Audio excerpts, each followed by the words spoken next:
Alright, first ever BJFR, let's do it. I think we need a better name first. And then, yes, please do. What a great goal. Dude, crazy throwing waffles. Woo. Who are you? Optimus Prime.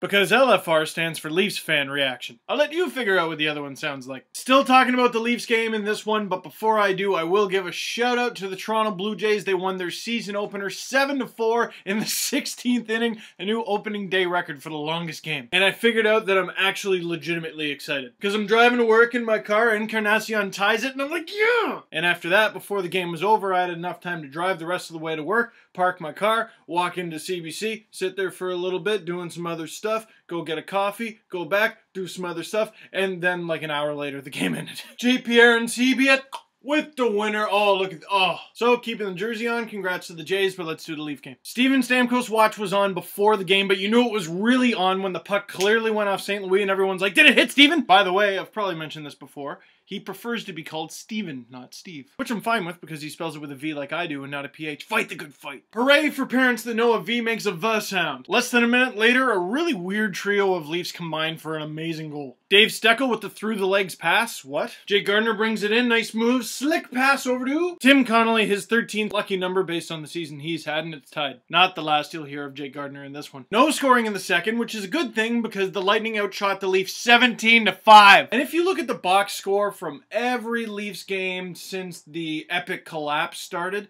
you'll notice that there was always at least one period where the Leafs got murdered in the shots department. They didn't lose by 4, 5, even 6. Murdered. And then Gustafsson or Reimer lets in 2 or 3 that period because there were 20 shots against, and they're like, what do you want us to do? But Ben Scriv-wins equal to the task, stopping all 17 shots in the second. Gonna do up the top button, feel more professional. Third period, you almost wonder how it took so long. Steven Stamkos finally scores, and question. Now, Stamkos was able to score that goal because he was wide open. Now, not only does Stamkos lead the league in goal scoring, but he's on the verge of hitting an amount that only like half a dozen players have hit in the last 3 decades. How does nobody have him? Nobody's looking at him. Except for the 19,000 plus people at the ACC going, why is he like that? By the way, the announced attendance was 19,300.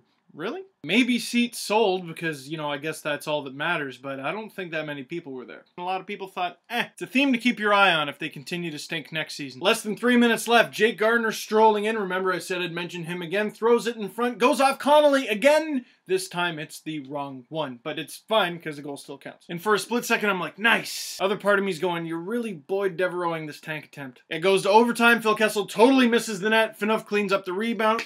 There it is, overtime winner. Jake Gardiner once again on the ice for a team-leading +3. And I mentioned Jake Gardiner, Boyd Devereauxing it up. Phaneuf really Boyd Devereauxing it up with the overtime winner. Do you guys know what I mean by Boyd Devereauxing it up, by the way? It was the end of the 08-09 season. All that had to happen is, I can't remember which team. It was either the Kings or the Coyotes had to lose. I'm going to go with the Kings. And the Leafs had to just not win. Well, the Kings or the Coyotes or whoever that was ended up losing. And the Leafs were playing Ottawa. And Boyd Devereaux, 627 career NHL games, just 67 goals, 3 of them in this game. Leafs win, and what happens is they go from drafting 5th to 7th. And for all you HF boards people that were crazy about the Leafs trying to get Braden Shen, that is the difference between drafting Braden Shen and Nazem Kadri. Now, I like Nazem Kadri. Who knows, he could end up turning out to be better than Braden Shen. It's just most people don't seem to think so. Speaking of which, and I'll make this the SteveDangle.com poll, starting to look like the Leafs aren't going to get a lottery pick. Rattled? I wouldn't say I'm rattled, because why would anything good ever happen to the Toronto Maple Leafs?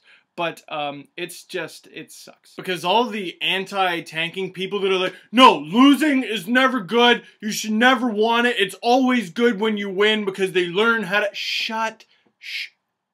Stop. They want them to lose so they can get a better pick, hopefully draft a better player so they can get better results, aka winning, you idiot. Because those anti-tank people are always just like, why do they want them to lose? They ask the question, but they never try to actually answer it in their thick heads. They want a better player, stupid. So there's your SteveDangle.com poll. I have a new video where I don't talk about the Leafs, I talk about the Flyers, Penguins, Flames, and hockey cards, so check that out in the underbar below. And I will see you in the next LFR, the last one of the season.